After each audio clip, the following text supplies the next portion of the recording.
The room went dead silent the second Nolan Briggs put my name on that slide. I'm talking about 80 people who suddenly found something very interesting to look at on the table in front of them. Notebooks, laptops, their own hands, anywhere but at me. Nolan was standing up at the front of the conference room with his clicker, pointing at the org chart projected on the wall, and right there in the middle of it was my name. Walt Decker, head of fabrication. Walt's position, he said, represents the old model. We're transitioning to a fully automated fabrication system. Skilled trade roles at this level are no longer cost-effective. That was it.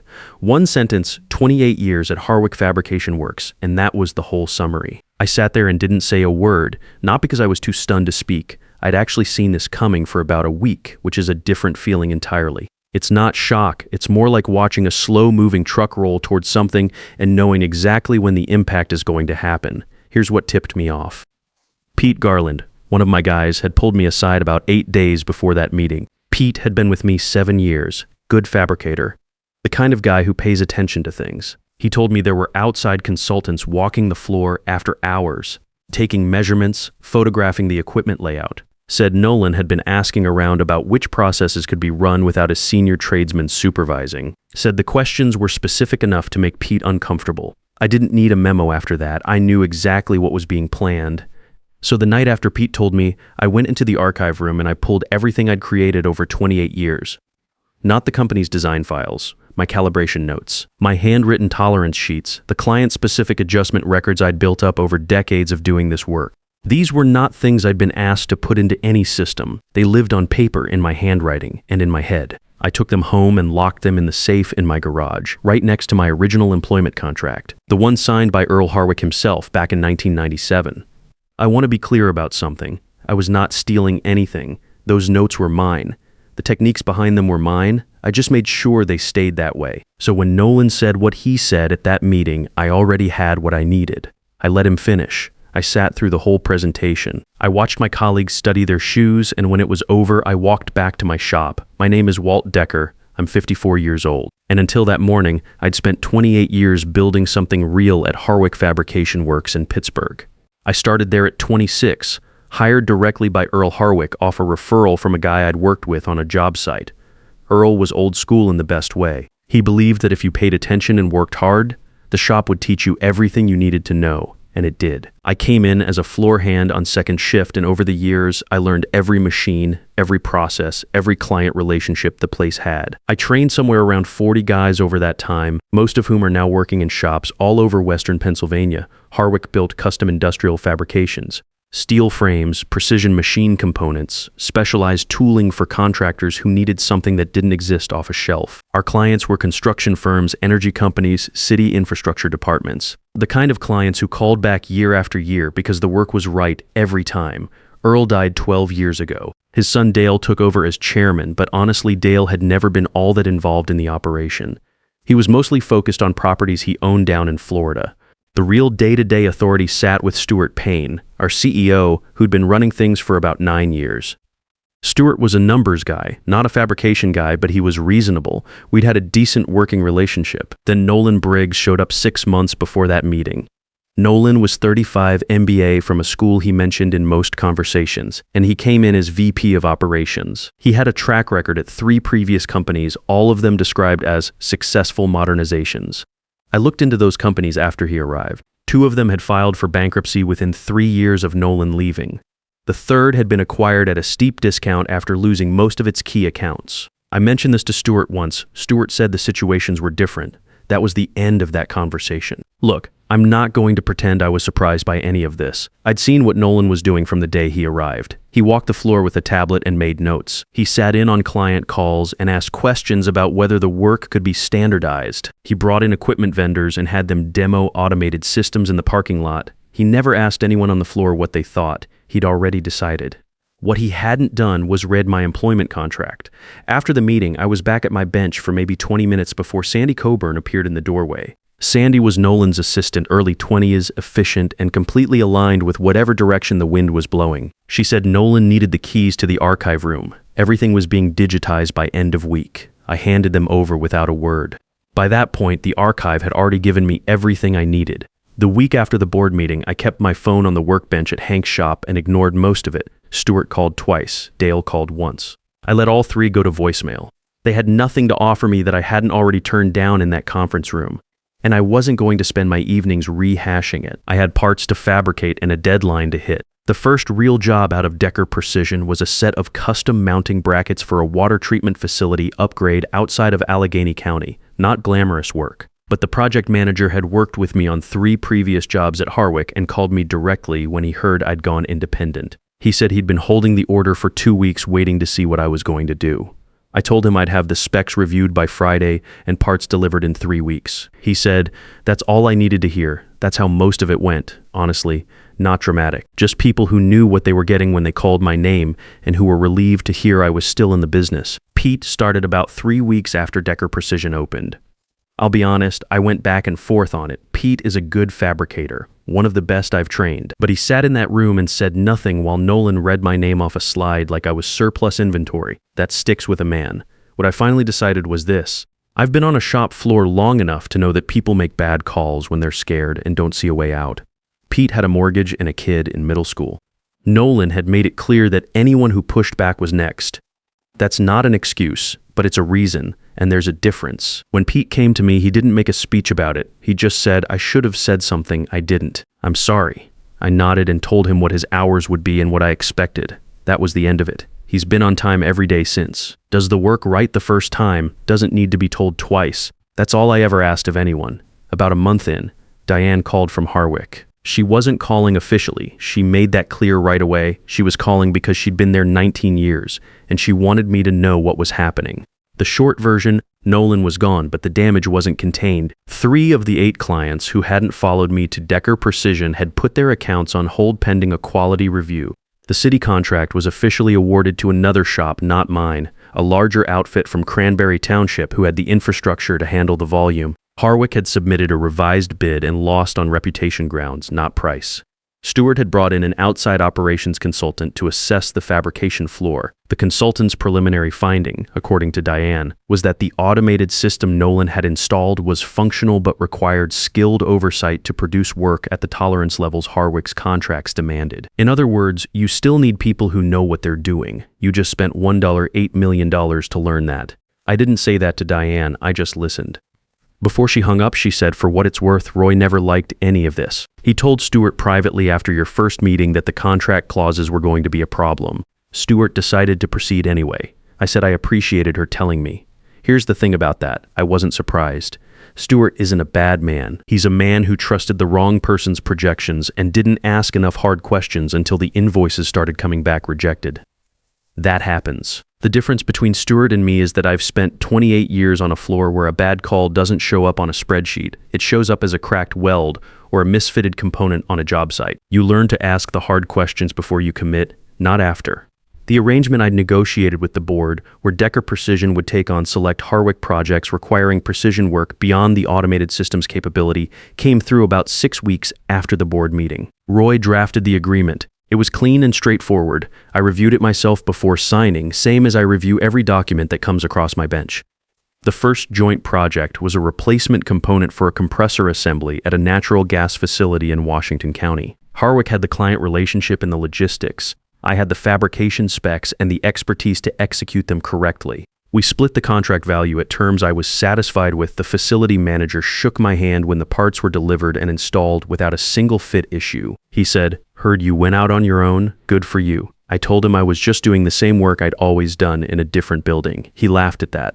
I didn't think it was that funny, but I understood why it landed that way. 6 months out, Decker Precision has 2 apprentices, a steady book of work, and more inquiries coming in than I can take on alone. I'm being selective. I'm not trying to build something big, I'm trying to build something right. Hank stopped by on a Tuesday morning last month, stood in the doorway with his coffee, and watched me walk one of the apprentices through a calibration sequence on the mill. "You know," he said, "most guys your age are thinking about Florida." I kept my eyes on the work. Pittsburgh suits me fine, and it does. Always has. I didn't set out to prove anything to Nolan Briggs. I didn't set out to cost him his job or watch the board scramble to undo what he'd done.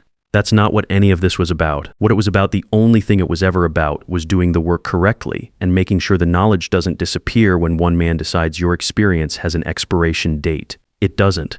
You just have to be stubborn enough to prove it. The call I didn't expect came on a Wednesday morning in early November. Stuart Payne, not his assistant. Stewart himself, which told me something before he said a word. I was in the middle of a fit-up on a steel subframe, so I let it ring and called him back on my lunch break. Sitting in the truck with a cup of coffee going cold in the cup holder. He didn't waste time, said Harwick had lost 2 more accounts in the past month. Said the outside consultant had completed his assessment, and the findings were not good for the automated system. Said the board had voted to scale back the new production line and restore a manual fabrication division. Then he asked if I'd be willing to consult on rebuilding it. I took a sip of the cold coffee and looked out the windshield at the shop. Stewart, I said, you're not asking me to consult. You're asking me to rebuild what Nolan tore apart. Those are different things. A pause, then, you're right. That's what I'm asking. I told him I'd think about it. That was the truth. I wasn't saying it to stall. Look, I want to be straight about something here. There's a version of this story where I tell Stewart to take his offer and walk away clean, and that's the satisfying ending. Man gets pushed out, builds something better, never looks back. I understand why that version is appealing, but that's not entirely how I think about it. Harwick employed 60 people when I left. Most of them were still there. Good tradesmen. People I'd worked alongside for years, who had nothing to do with what Nolan decided and who were now watching their shop lose contracts one by one. Telling Stewart no didn't hurt Nolan. Nolan was already gone. It hurt the guys on the floor who still had to show up every Monday morning. I thought about that for 2 days before I called Stewart back. The terms I gave him were not negotiable, and I told him that up front, Decker Precision stays independent. I don't fold back into Harwick. I don't take a staff title, and I don't report to anyone on the Harwick org chart. What I would do is contract the rebuild, assess the current floor setup, identify what could be salvaged from the new system and what needed to go back to manual, and help train the fabrication crew back up to standard. 90 days, fixed fee. After that, Harwick and Decker Precision continue as separate operations with a preferred vendor arrangement on select contracts. Stewart agreed to everything in the first conversation. That told me how bad it actually was. I walked back into Harwick on a Monday morning about 3 weeks later. I'll be honest, it was a strange feeling. The lobby looked the same glass cases with the old fabricated components on display, the ones I'd built in the early 2000s when the shop was still finding its footing. The same front desk, same parking lot, but the floor was different. You could hear it before you saw it, or rather, you couldn't hear what used to be there. The rhythm was off. The automated line was running, but the pace was wrong, starts and stops where there should have been a steady pull. 2 guys were standing next to a machine looking at a readout like they were waiting for it to explain itself. Pete was already there. He'd agreed to come back part-time to help with the transition, same independent contractor terms as me. When I walked onto the floor, he just nodded and handed me a clipboard with the last 30 days of output reports.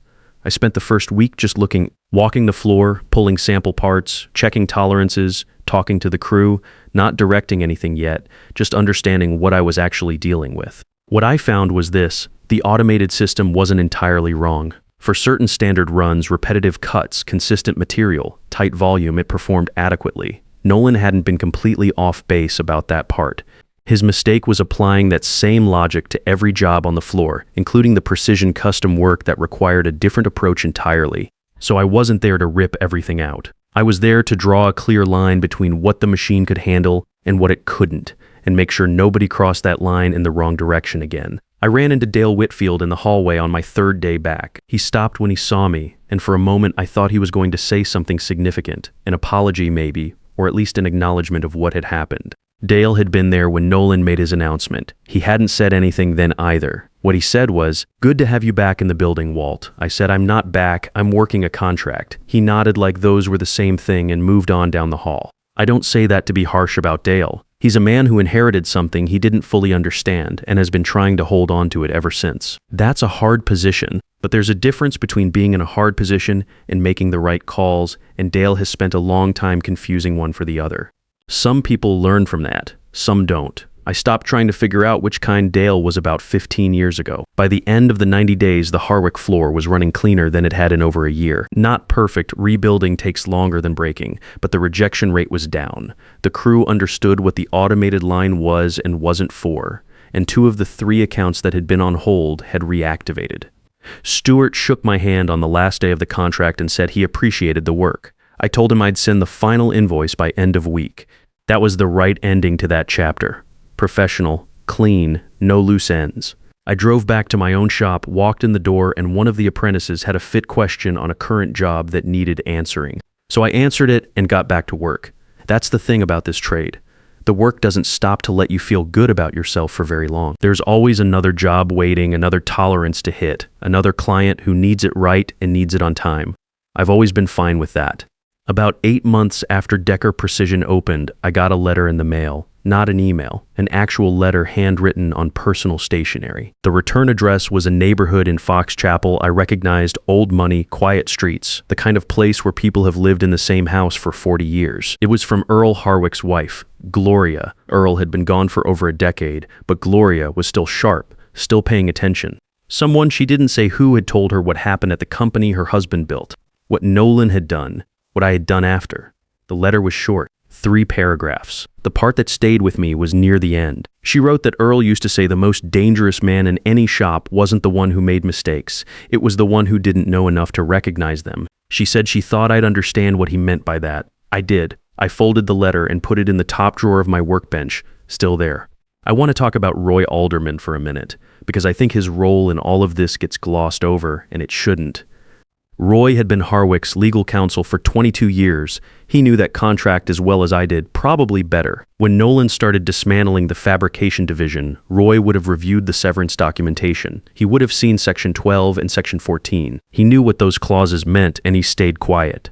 I'm not angry about that. I understand institutional loyalty, and I understand what it means to work inside a structure where the people above you have already made up their minds. Roy was doing his job the way he understood it, which was to protect the company from legal exposure, not to protect individual employees from bad decisions by management. What Roy didn't account for was that protecting the company and protecting Nolan's plan were 2 different things. When I laid that contract on the board table and Roy confirmed the clauses were binding, he wasn't betraying the company. He was finally doing his actual job, protecting Harwick from a course of action that would have cost them far more than $2.4 million if they'd pushed it into litigation. I saw Roy at an industry association dinner in the spring. We shook hands. He said the contract situation had been a useful reminder that old documents don't expire just because nobody remembers they exist. I told him that was true of a lot of things. We left it there. That was enough.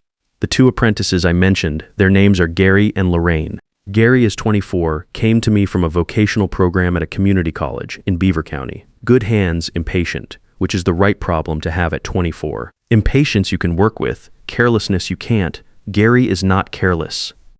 He just needs to learn that precision isn't slow, it's deliberate, which is a different thing. Lorraine is 31, spent 4 years in sheet metal fabrication before she came to me. She already knew the basics cold. What she needed was exposure to the tolerance work, the custom fit-up, the jobs where the print is a starting point and not the final answer. She picked that up faster than anyone I've trained in the last 10 years. I don't run a big operation. I'm not trying to. 2 good apprentices, Pete part-time on larger jobs, and a book of work I can stand behind. That's the model. Grow slow, stay right. Don't take on more than you can do correctly. That philosophy cost me work in the early months. I turned down 3 contracts that would have been profitable because I didn't have the capacity to execute them at the standard I hold. Referred them to 2 other shops I trust. Both clients came back to me 6 months later when their schedules opened up. Reputation in this business is compounding interest. Takes a long time to build. Pays out longer than you'd expect. Last thing I'll say about Nolan Briggs. I heard through a contact in the industry that he landed at a consulting firm in Columbus about 4 months after leaving Harwick. Still doing the same work. Operational efficiency, modernization strategy, helping companies optimize their legacy processes. That's the phrase they use. I don't wish him bad outcomes. I mean that. He's not a villain in my story. He's a man who was very confident about things he didn't fully understand, and who had been rewarded for that confidence enough times that he never developed the habit of questioning it. That's not uncommon. It's just expensive when it catches up with you, and more expensive for the people around you than for yourself, which is the part that bothers me. The companies he went through before Harwick, I looked them up after everything settled down. 2 of them had scaled back significantly within 3 years of his tenure.